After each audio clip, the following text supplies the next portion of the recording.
மத்திய அரசு விஸ்வகர்மா யோஜனா திட்டத்தை கடந்த சில மாதங்களுக்கு முன்பு கொண்டு வந்தது. அப்பொழுது எங்கள் விஸ்வகர்மா சமுதாயத்தின் அனைவரும் நாங்கள் அதை வரவேற்றோம், சந்தோஷப்பட்டோம். ஆனால் சில காலம் கழித்து அதனுடைய சுயரூபம் தெரிய வந்தது.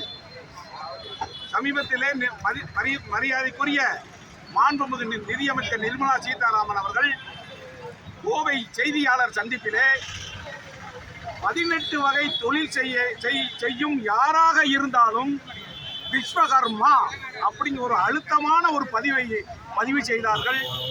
அந்த அவருடைய கருத்து எமது விஸ்வகர்மா சமுதாயத்திற்கு ஏற்புடையது அல்ல. திருப்பி சொல்றோம், அவங்க காதுக்கு எட்ட வர சொல்றோம். இந்த விஸ்வகர்மா யோஜனா திட்டத்துல 18 வகை தொழில் செய்யவர் யாராக இருந்தாலும் அவங்க சில விளக்கங்களை அவங்க சொல்றாங்க. அதை செய்தியாளர் மக்கள் அதில் படித்து வந்துக்கணும். யாராக இருந்தாலும் விஸ்வகர்மான்னு சொல்றாங்க. அது எங்க சமுதாயத்துக்கு ஏற்புடையது அல்ல. நாங்க என்ன நினைச்சோம் அப்படின்னு கேட்டீங்கன்னா, இந்த 18 வகை தொழில் செய்ய அனைவரும் விஸ்வகர்மா யோஜனா திட்டத்தில் பயன்பெறக்கூடிய பயனாளிகள் சொல்ல கூட எங்களுக்கு ஆசுவாசமா இருக்கும், ஒரு சந்தோஷப்பட்டிருக்கோம். ஆனா அனைவரையும் விஸ்வகர்மா என்று அடையாளப்படுத்தி எங்களுடைய பாரம்பரியமா 5 தொழில் செய்யக்கூடிய விஸ்வகர்மா சமுதாயத்தை ஒரு கொச்சப்படுத்துவதற்காக எங்கள் சமுதாயம் கருதப்படப்படுகிறது.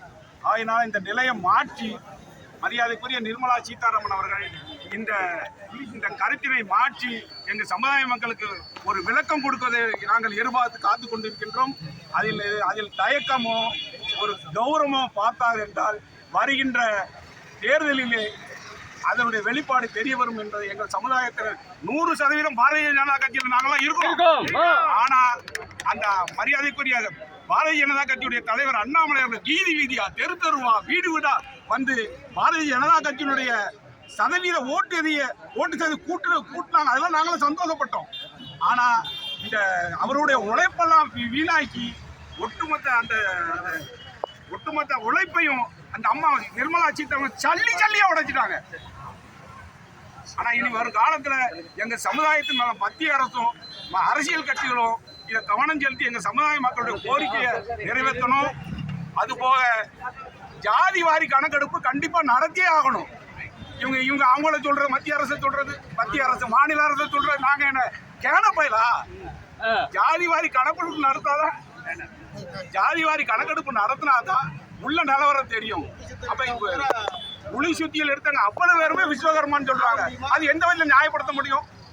இந்த ஜாதி வாரி கணக்கெடுப்பு நடத்தணும். அதுல எங்க சமுதாயத்திட எது தடையா இருக்குன்னு கேட்டா இடஒதுக்கீடுல எங்களுக்கு உள்ஒதுக்கீடு வேணும். அப்போ உள்ஒதுக்கீடு செய்யணும். என்னன்னா இந்த இடஒதுக்கீடு கொள்கையை மறு ஆய்வு செய்யணும். மறு ஆய்வு செஞ்சாதான் எங்க சமூகத்துக்கு நீதி கிடைக்கும். இல்லைன்னா நாங்க இன்னும் நசுக்கப்பட்டுக்கிட்டே இருப்போம்.